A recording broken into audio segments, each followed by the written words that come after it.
So thank you everybody for attending and for joining the webinar. Today's webinar is going to be hosted by Dennis Forizzi, who is our Director of Education here at PACE. And PACE stands for Partners in Achieving Change Excellence. So if you wanted to review this webinar later, you can join our YouTube channel. You can just search on Google Partners in Achieving Change Excellence YouTube, and you'll be able to join our YouTube channel and view this webinar at a later date. But Dennis is here, so you can ask live questions and engage with him, and he's basically, available to answer anything that you'd like him to answer. So thank you, Dennis, for hosting this. And also, just a technical housekeeping bit. If you have any questions or comments you would like to ask, there's a little box on the right-hand side. You can type something into it, and the questions box, and we will see it. So we'll keep monitoring for that as we go through the presentation. So today we're going to be talking about brainstorming, which is a small component of our Productivity Leader training series. I'm going to make sure, the session is being recorded right now, so I'm going to make sure that's happening. So we'll start moving along, Dennis. Yeah, we're recording. Yeah, everything good. Okay. We'll go to the next slide.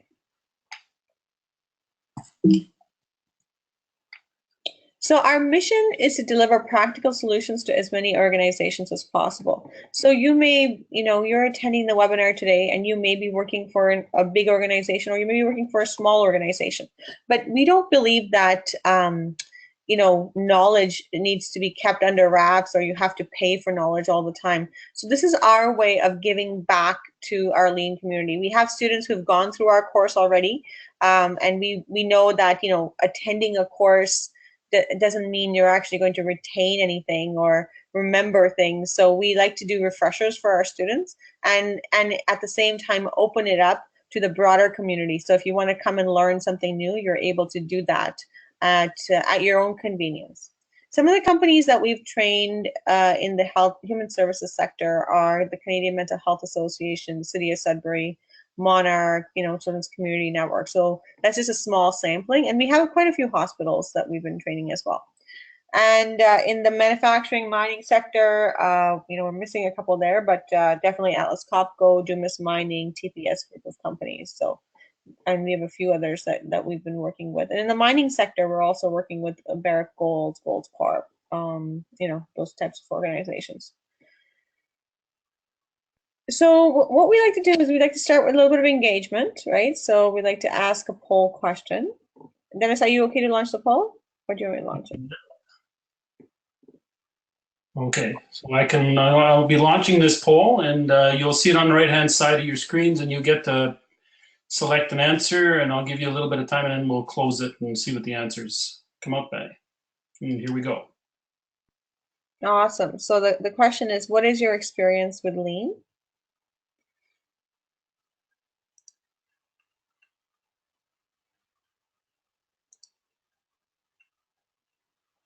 %. All right. All right, so everybody has voted. Thank you so much for your engagement. It's always hard when you ask a question to the audience and people are really not that interested in responding. So what are the results, Dennis? Can you show us the results? There you go. So most of you have not had any experience with Lean.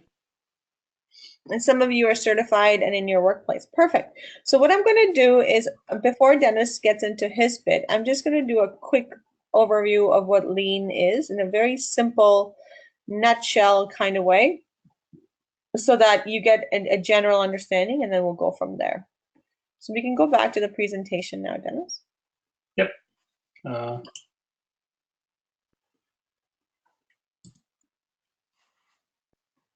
You can just hit hide where it says stop showing the poll results. You just have to hit hide. Okay, sorry. Right. Perfect, you got it. All right.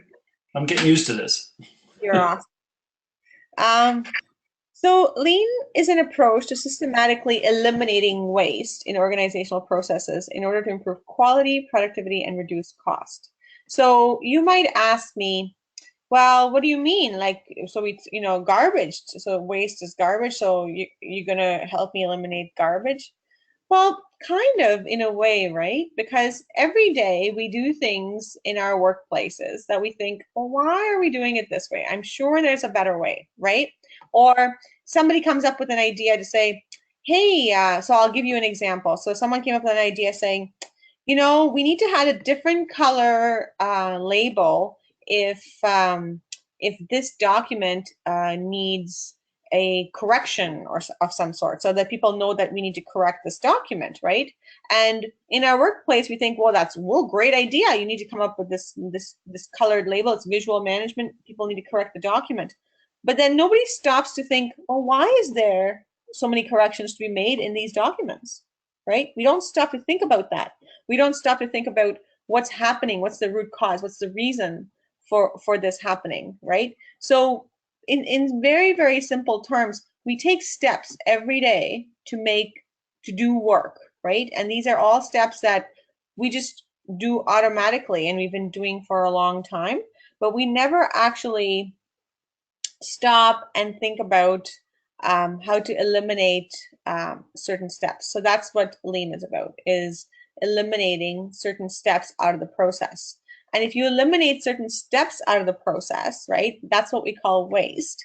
And eliminating steps that you don't need to be doing at all, right, is basically what lean helps you with. So if you eliminated a bunch of steps that really didn't need to be there in the first place, guess what? You have bigger capacity to do more cooler, innovative things, right?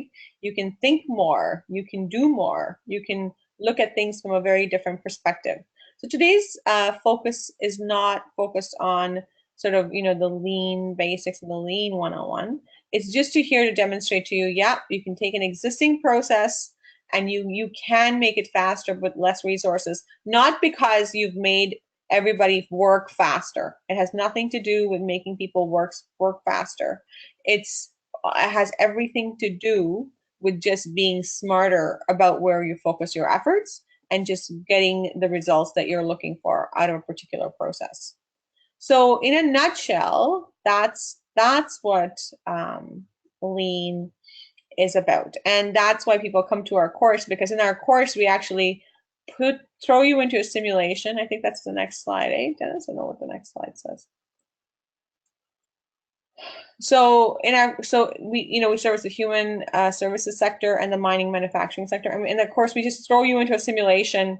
And we've had people try to quit their jobs because it's essentially you get put into a new day job, and you learn hands-on what you need to be doing and going from there. So it's a 2-day course to start. Partnered with Karen Ross, who is the Shingo award-winning author of Lean and Material Way to Service Excellence, which is, if you don't know what the Shingo Award is, it's actually the Academy Award of Lean. And she helped us really rejig the way we do our lean training. So if you go to lean training with anyone else, they're going to put you in a room for 3 days and talk at you for 3 days, and then expect you to go back and do a project because they talked at you for 3 days. This is completely different. So we have a completely different, very fun, very engaging, simulated training environment that puts you into a pretend job for a while, but you stay in that job and you continuously make improvements as you go along. So the 2 courses that are coming up are in Sudbury, March 19th to the 20th, and again in Sudbury, May 9th and 10th. And they're all funded through the government grants and things like that for organizations that don't actually have money assigned to them. Just to ask a quick question for people, what does the audience view look like? Can you see the whole presentation, or can you see Dennis's background as well? I just wanted to confirm that. I'm going to see if anybody can answer that in the questions. If you can just type that in the question box. Can you see the presentation and Dennis, or do you see Dennis's desktop as well? Both. You see Dennis's desktop. Do you see Dennis's desktop, Judy? Because I just wanted to make it bigger, Dennis, so that you could see. you know what I mean? Like your presentation window. What is, can see desktop. Okay. Both desktop and Dennis. There you go. Okay. Just make it a little bigger and you're good to go, Dennis. Yep. It's as big as I can go without going across the my control panel. It's okay. So I'm just going to now hand it off to Dennis to cover the brainstorming topic, and then off we go from there. Thank you, Dennis. Thanks, Neha. Well, welcome all, and yeah, I'm Dennis with Pace. Well, going on 4 years. We've been working together, and I've been training. We've trained a lot of people, and one of those tools that we use a lot when we do lean is called brainstorming. And I'm sure you've all been in a brainstorming session, or you've been in one and not realized you were, but typically we've all had some kind of brainstorm session. You have to excuse me, got a little bit of a cold. So we're going to talk about brainstorming, and another thing we're going to look into after that is a thing called brainwriting, which you may not have had a chance to enjoy doing. So what is brainstorming? Well, it's a technique generating a large number of ideas, right? It's the way we get together as a group and we try to generate as many ideas as we can in as quick a time as we can. Brainstorming works really well. I find it works very well with a small group. I would say keep it under 10. And it's, you know, we have and I'm going to show you, we have some rules that we should follow during a brainstorming session. And to get a really good brainstorm session, you really need to be very focused on what you're trying to achieve. So what is it? It's a tool, right?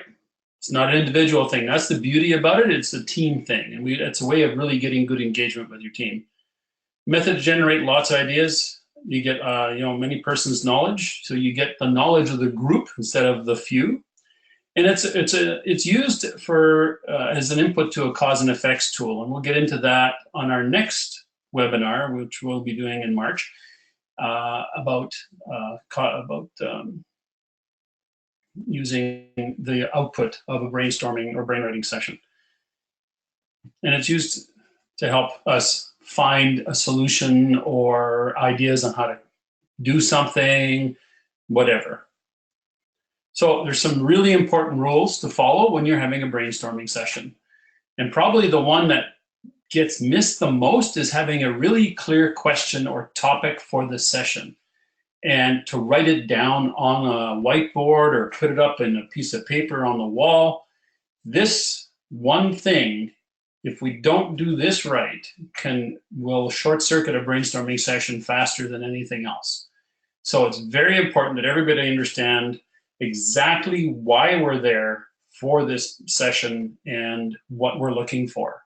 So that's why it's really, really clear.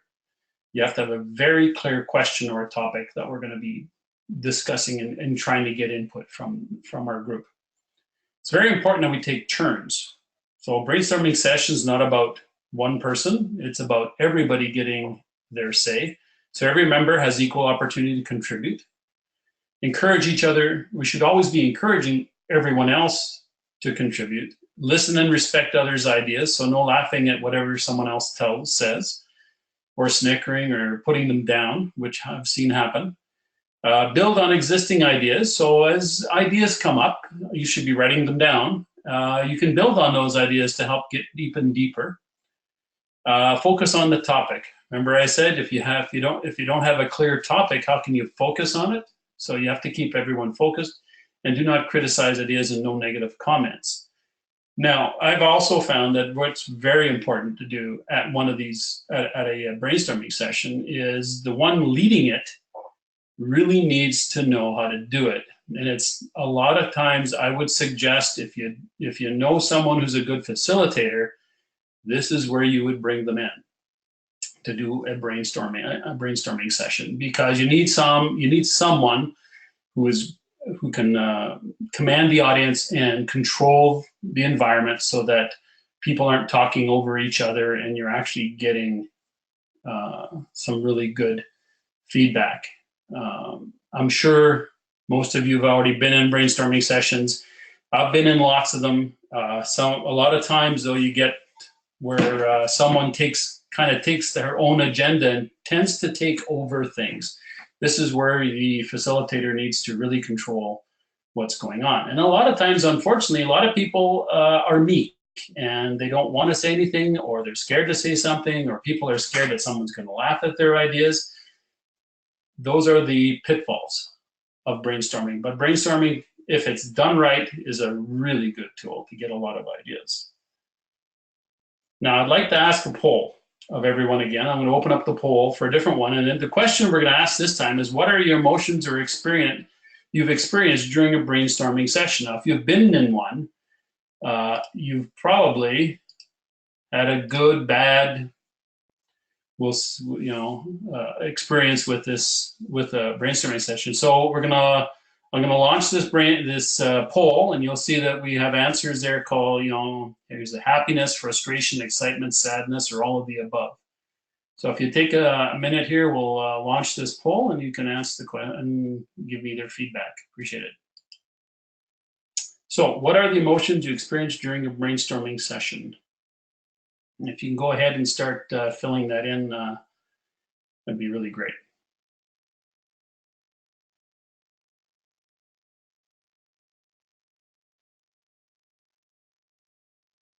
Great, everyone's done. That's terrific. And I'll share those results with you. And here we go. So happiness 0, frustration 0. I was surprised because I've seen frustration. Excitement 38%. And oh, there we go. All of the above. So you can see where a brainstorming session can be a very emotional thing. It can go one way, the other. You can change direction several times during. And that's okay. It happens. And a lot of times this happens for exactly the reasons I've told you. I'm going to hide this now so we can get back to the presentation. So I'm just going to go back one. And the biggest thing that causes this is, one, not a strong facilitator, but also not having a really clear question or a topic to work on. So I'm going to introduce you to a new tool that you may not have worked on, done before, and it's called Brainwriting. Now, the reason I like Brainwriting, and one reason we use it a lot, we've even called it pace writing, is that this tool is really good when you have a larger team.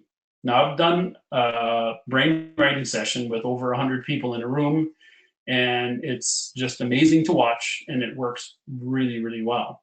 So why use it? Well, it's good for a big group.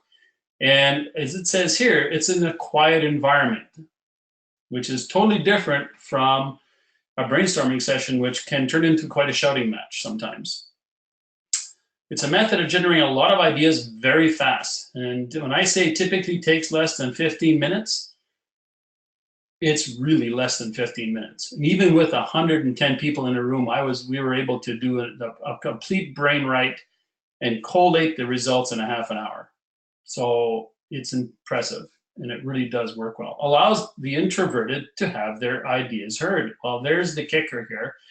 Everybody gets a chance this way because we're not talking, we're writing, and that's the difference.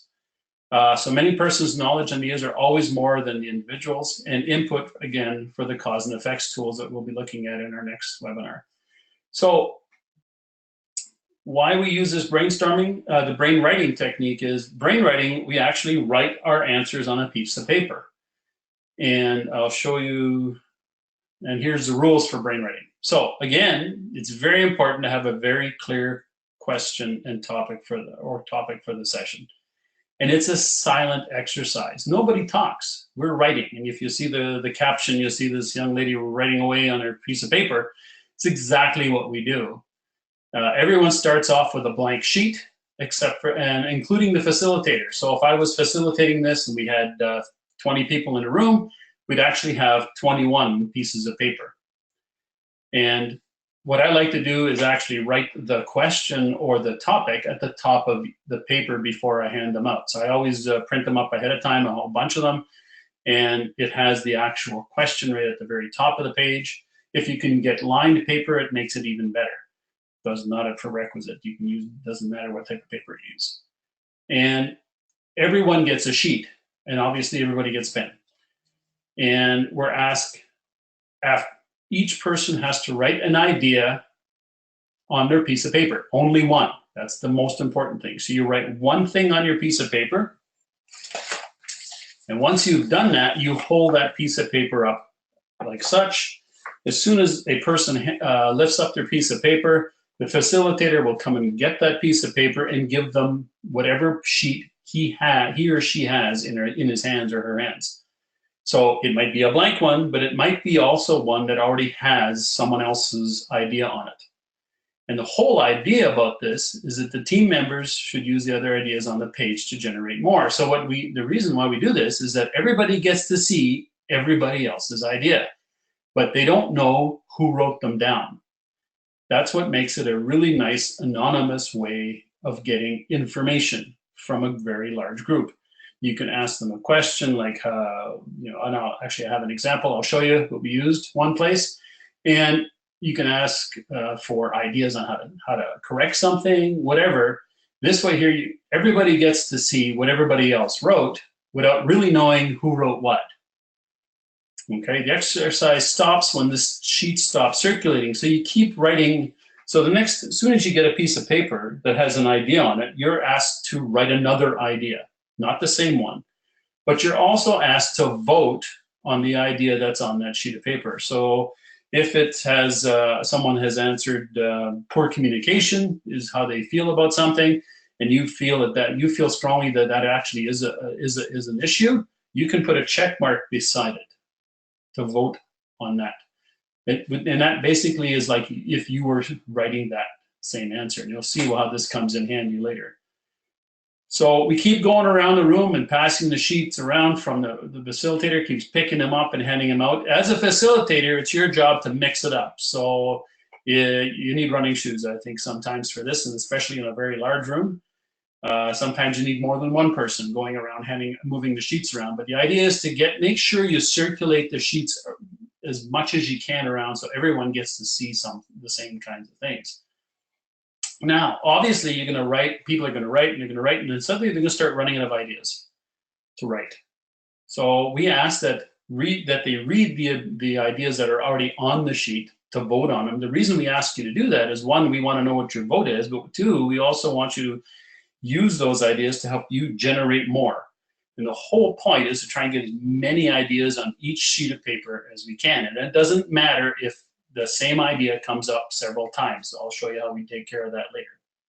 So once everybody is literally written out and they've got no more ideas, and you'll be surprised how quick this happens. It usually within anywhere between, I figure around 8 to 12 minutes, that's when everything really slows down. And 15 minutes tops, you're done. And I mean, doesn't matter how big the group is.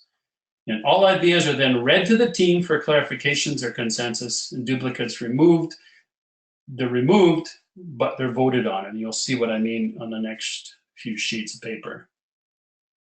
So here's a sample Brainwrite. Has a very clear question on top that says, what does journey to perfection mean to me?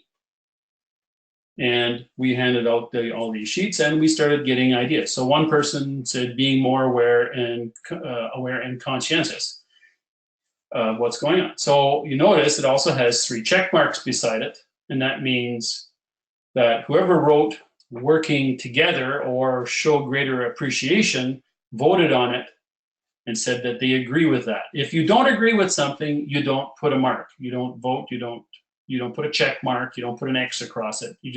If you agree, you put a check mark. So you can see where each one of these ideas, someone else was able to have a look at it and agree that it was something that they thought was important as well, like training for others' jobs. So knowing what the other people are doing.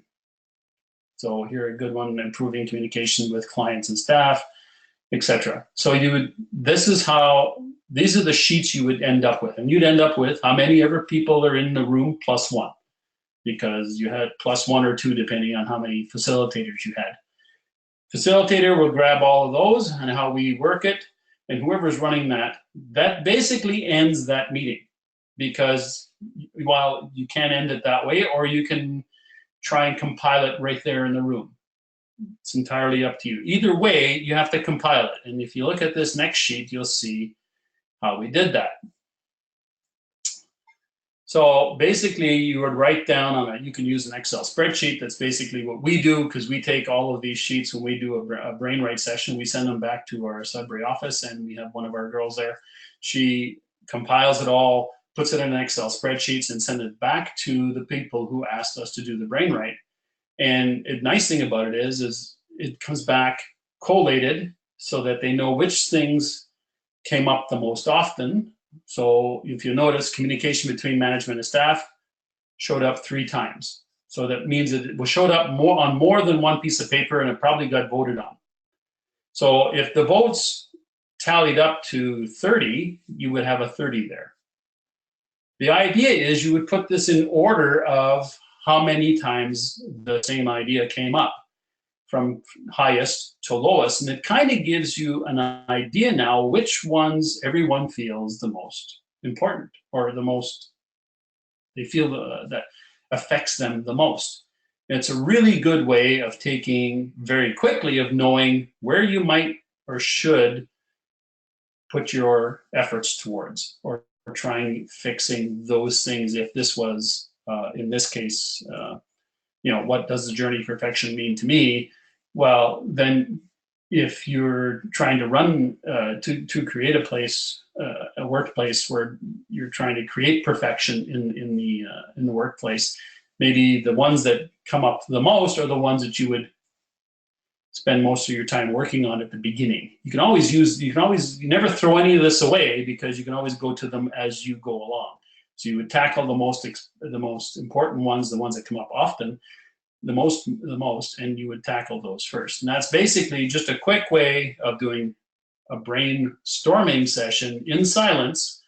Everybody gets their say, and you get a lot of data very quickly. I love this tool. It works really great, and it doesn't matter the group size. So if you're going to choose to do a brainstorming session, or you're trying to decide which one are you going to do, try and think of your audience, that the people that are going to be in the room. And if you know you've got people in that room that are going to be really quiet or very reserved, and you've got people in the room, or you have people that are very boisterous and very like to get their voices heard, then you may want to go to the brainwriting, even if it's a small group, just so that you make sure you get everyone's input.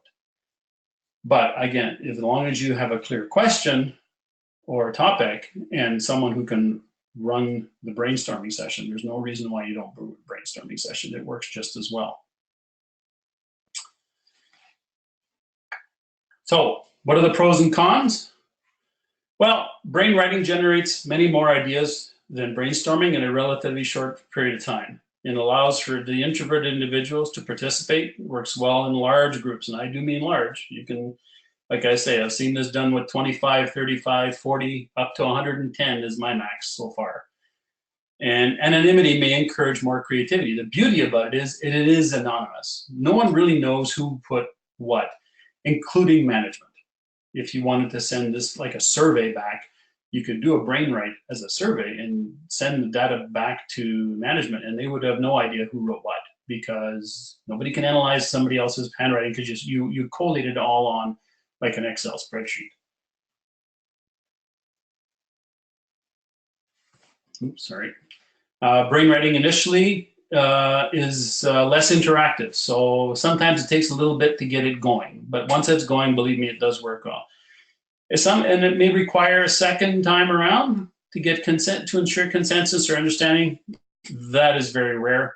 And it does require a little bit more work on the part of the facilitator, because you have to collate all that mass of information. And with a small group of 20, you're going to get easily close to 100 items come up on your sheets. It's that much. It's actually mind-boggling how much information you're going to get on your sheets. You can count on usually 5 to 7 per sheet, and just tally that up for the amount of people you have in the room. So it adds up fast.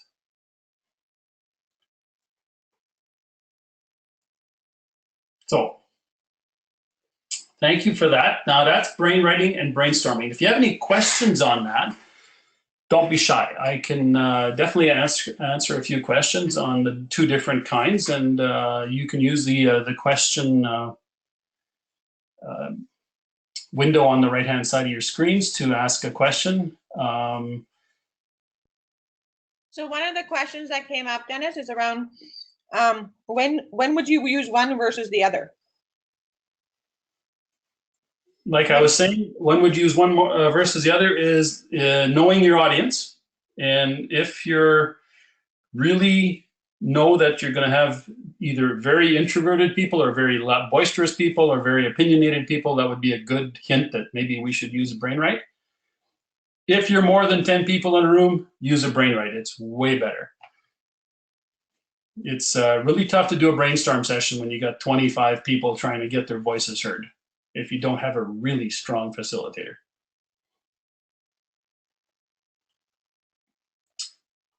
The other question is, where can we see this in action? Like, can we actually experience brainwriting somewhere?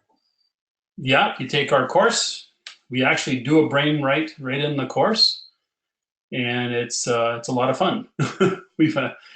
I don't think we've had anyone who has not enjoyed doing the Brainwrite session. And we've had people that have done it once and gone out and done their own and absolutely loved it. So it's worked really well. It doesn't take a lot of training to do a Brainwrite. You don't have to be a really strong facilitator type person. Anyone can do a Brainwrite.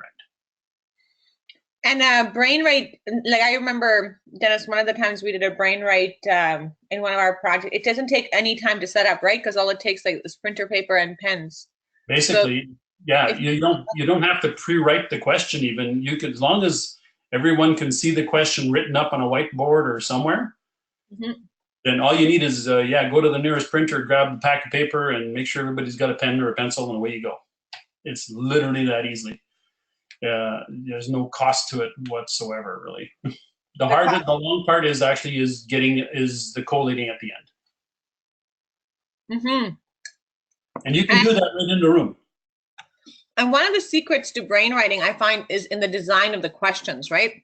Oh, yes. You have to ask the right questions in order to really get a good quality result out of the Brainwrite session, I find. Yeah, so it's good if you can get a little bit of planning into what the question would be. I go back here and you can see this one here. So what does Journey to Perfection mean to me? This was more like a manager wanting to know how this new initiative he was working with, trying to do, how was it? How did they feel about it? And he got a ton of feedback on it. It was great.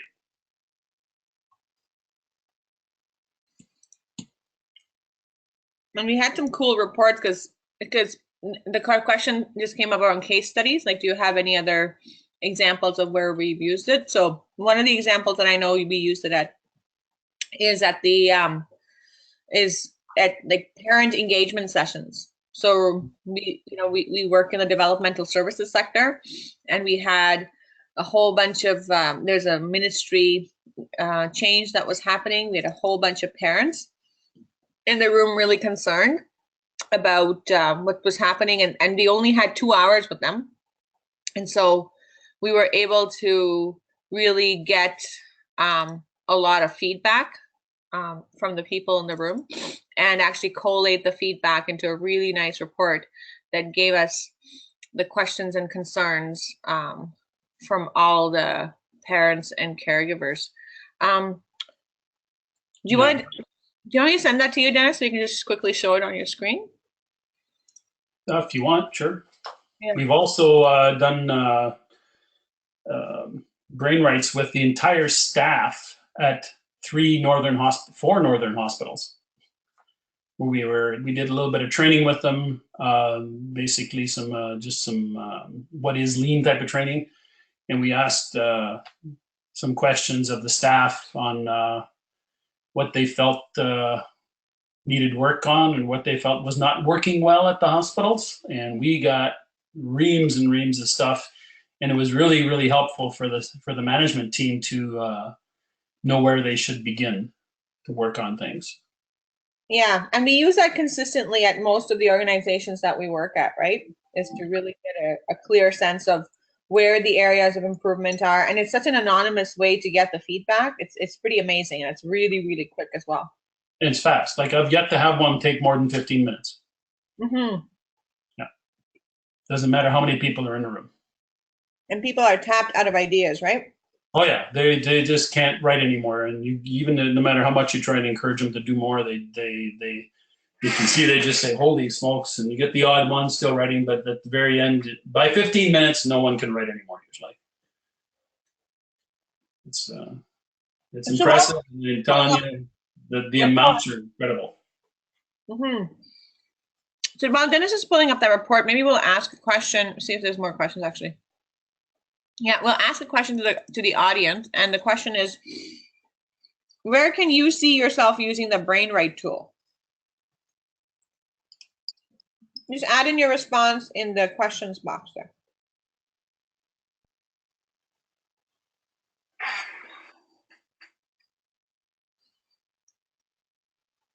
And you can see Dennis's screen right now in terms of the results from a brainwriting session.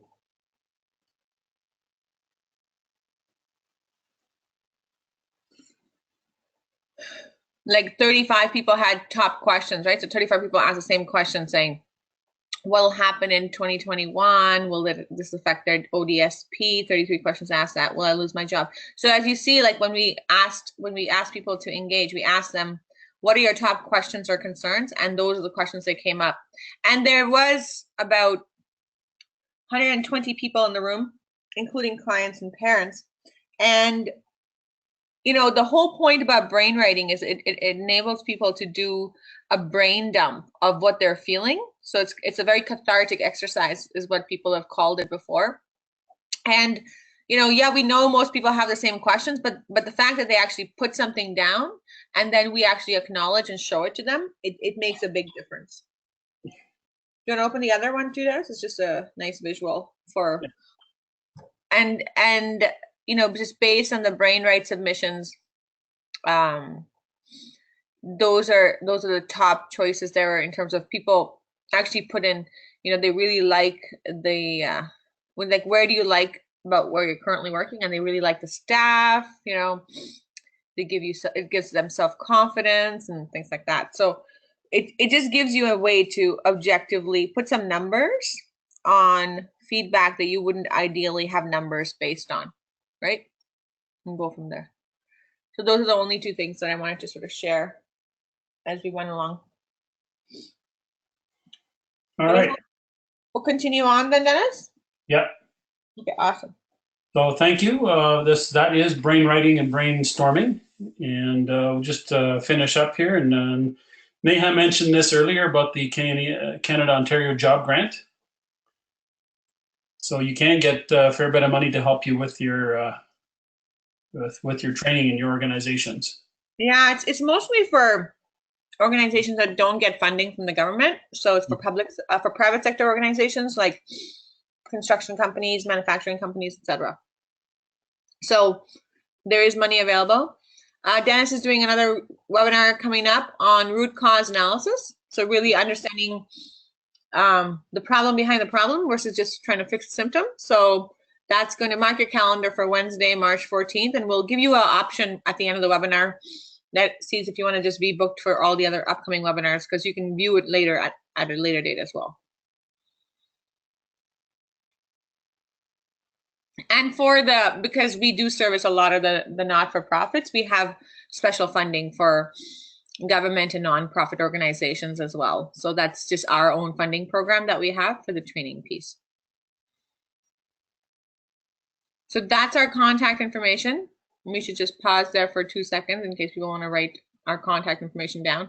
Please feel free to reach out to myself or Dennis if you have any questions or ideas for future webinars or topics that you're interested in. We would love to cater to what you are interested in particular.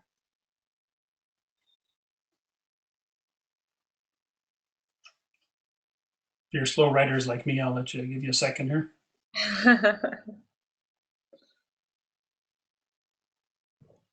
And that's it. Thank you very much. Yes. So Thank if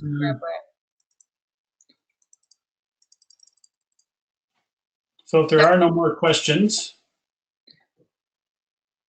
And as the questions are coming in, we can even answer them at a later date, if that works for you guys. We're just going to end the webinar now.